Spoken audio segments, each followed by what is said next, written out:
बेनती है ये ब्रजेश की, तुम रहो हमेशा संग, रहो हमेशा संग, दिल में भारी भरी उमंग, ऐसी दया कीजिए प्रभु, हर वक्त में जीते जंग। तुम बिन नाथ है कौन मेरा, हरने कया जब दिखाइयो रंग, तुम बिन नाथ दशा वो है जैसे कटी पतंग।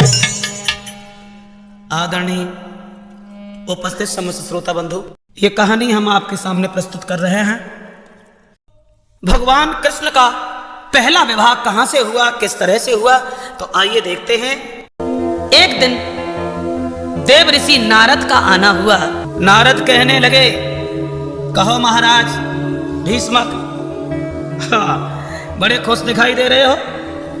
जवाब दिया, महाराज खुशी की बात, और खुशी की बात यह है कि हमारे घर में एक बेटी का जन्म हुआ है। बाबा नारद, क्या आप हमारी बेटी की दिनदशा मुझे बताएंगे? नारद बोले, क्यों नहीं बताएंगे, अवश्य बताएंगे। बुलाओ, कहाँ है तुम्हारी बेटी? बाबा नारद कहने लगे, सुनो महाराज भीष्मक, तुम्हारी बेटी का नाम मैंने रखा है रुक्मिणी, लेकिन इसकी शादी भगवान कृष्ण के साथ होगी। जो ये वचन सुने तो भीष्मक बड़े खुश हुए, बाबा नारद के पैर पकड़ लिए। बाबा जी, मेरा जीवन बन गया, मेरे जीवन में 4 चांद लग जाएंगे। अरे खुशबकती छाई गई तन में,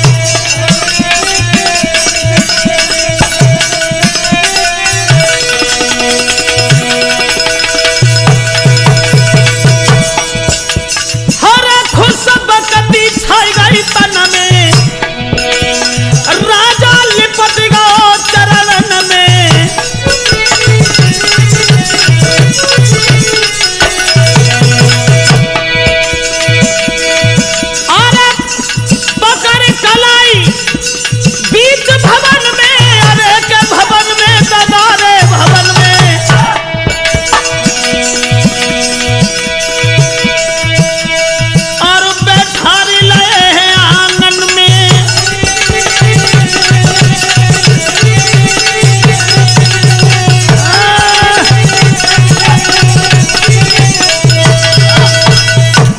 खुश हुए। जवाब दिया, महाराज जीवन बन गया आपके आशीर्वाद से।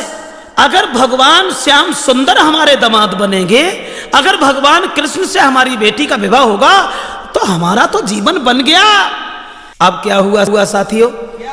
रुक्मिणी जवान हो गई धीरे धीरे, और जब जवान हो गई तो एक दिन रुक्मिणी की मां अपनी बेटी को देख करके मन ही मन में विचार करने लगी, अब तो हमारी लड़की जवान है, शादी के लायक है।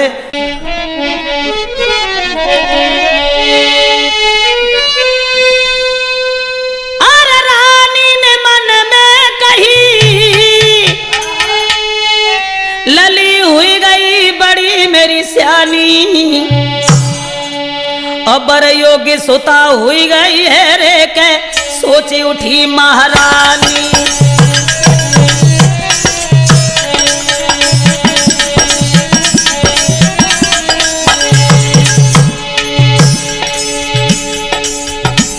समझदार है हमारी लड़की, होशियार है,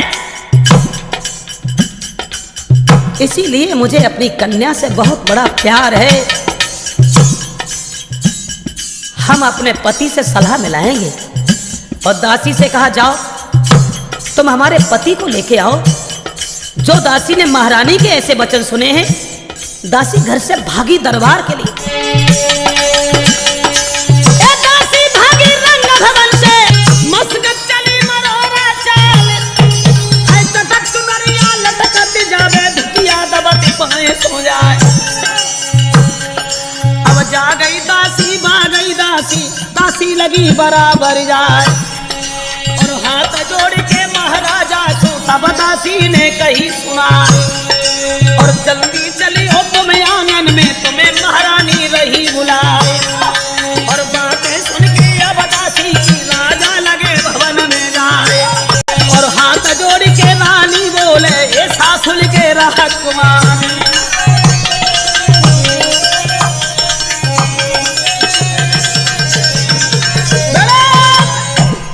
जैसे ही उस दासी ने जाकर के कहा, महाराज तुरंत ही दरबार से चले, अपने घर में पत्नी के पास पहुंच गए।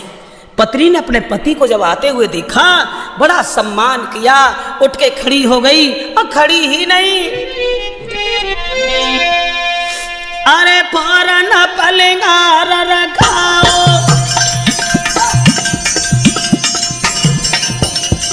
बाएं पकड़ सैया बैठाओ।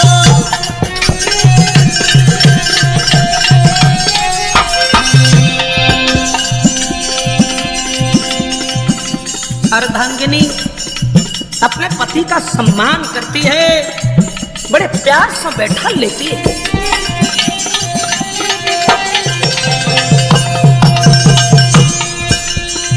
आवत देखे दिया मगन वालिया, खुशी वाली वारी गई हाथ बलम को चली प्राण थी प्यारी।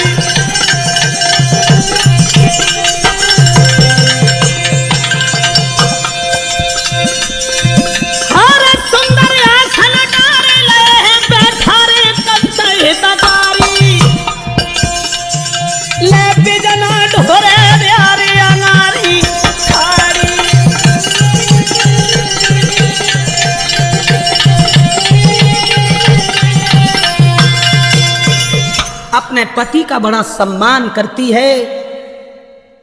भीष्म कहने लगे, कहो सुबह से दोपहर हो गया, फैसला नहीं हो पाया कि रुक्मिणी की शादी कहां और किसके साथ की जाए।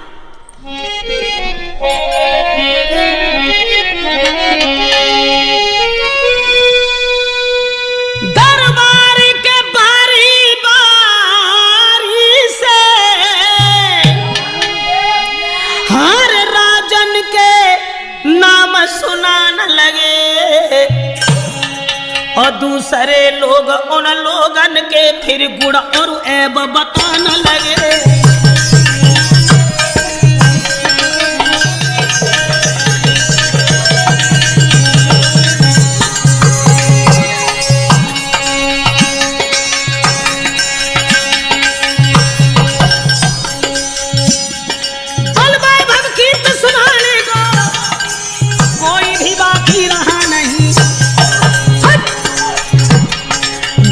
तक चर्चा छिड़ी रही, पर ब्याह कहीं तय हुआ नहीं।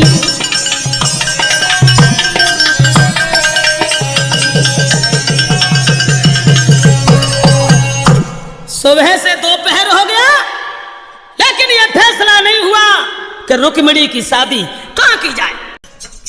चंदेरी का रहने वाला, अरे रिश्ता में साला है तो क्या है, पैसे वाला है, और रूप तो इतना निराला है और भोला वाला है, साला है तो क्या है। हम अपनी बहन की शादी अपने साले से करें। भीष्म कहने लगे, देख रुकुम, समाज में सर उठा के जी नहीं पाएगा तू, दुनिया के लोग तुझे जीने नहीं देंगे, और हमारे दो चार लड़कियां नहीं है, पागल मत बनो रुकुम, केवल एक ही तो रुक्मिणी है। समझाते हुए भीष्मक बोले हैं,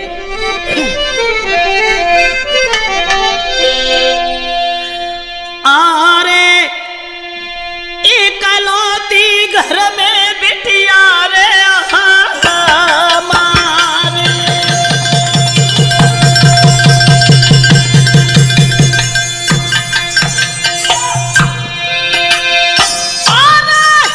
इकलौती बेटा दिया रे हमारी, और बड़े लाड़ प्यार से रे पाली।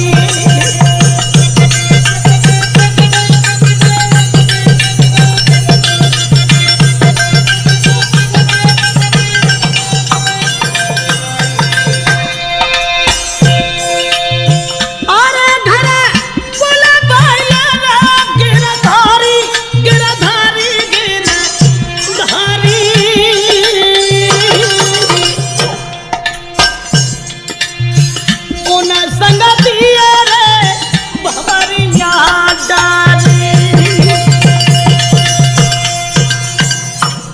जवाब दिया, बेटा रुकुम, मेरे घर में कोई 10-20 लड़कियां नहीं है, केवल एक ही तो रुक्मिणी है, और तू अज्ञान है, बिल्कुल पागल हो गया। अगर भगवान कन्हैया हम लोगों के बीच में आ गए तो मेरा घर स्वर्ग बन जाएगा, हम लोगों का जीवन बन जाएगा। अगर भगवान कन्हैया को इस घर में तुमने बुलाया तो यह बहन की शादी नहीं, बर्बादी, इस घर की बर्बादी, और बहन की शादी बाद में, पहले इस घर से तुम्हारी भी लाश उठ जाएगी, समझ गए? ससपाल का नाम सुन के पागलों की तरह चिल्लाने लगे। इतना बड़ा राजा है तो तुम जैसे को तो पानी तक की नहीं, लेकिन हमारा साला है ना, कहेंगे तो बन जाएगा। एक बात और सुना,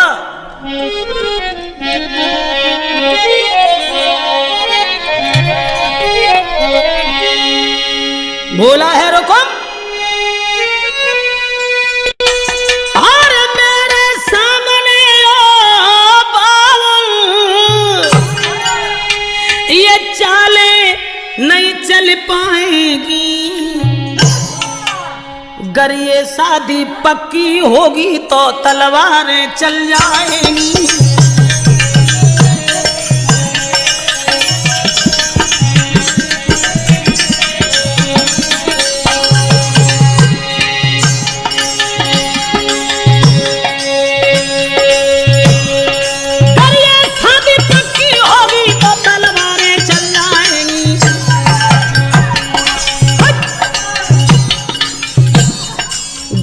शादी पक्की होगी तो तलवारें चल जाएंगी।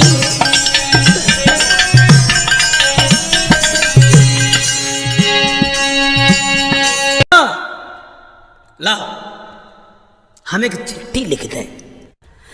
तुमने अपनी बहन की शादी हमसे की है ना, इसलिए बदले में हम अपनी बहन की शादी तुमसे करने जा रहे हैं। जैसे कुछ हो ना निभा लेना। कुछ और भी लिखा उस खत में।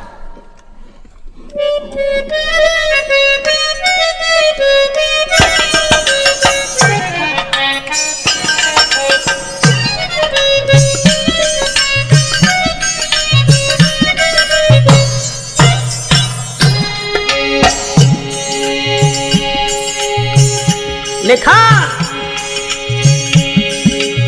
प्रणाम मेरी रसोई कार करो रे स्वीकार, स्वीकार करो तुम भूप चंदेरी के रे तपधारी।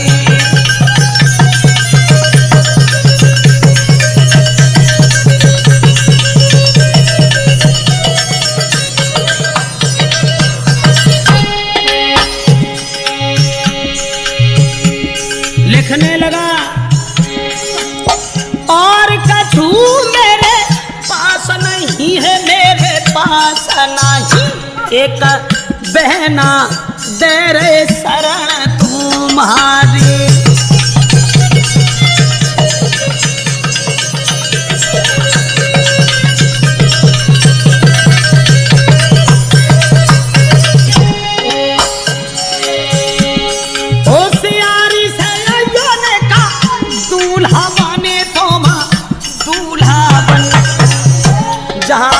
मथुरा को आए रे बनाबारी।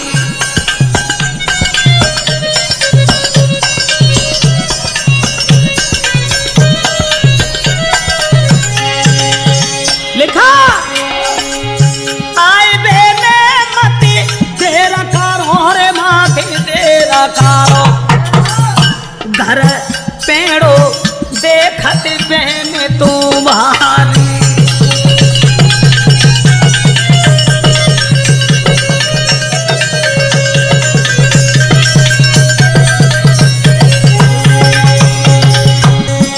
अब ब्रजेश यादव मैनपुरी के लीला आगे पूरे सुना।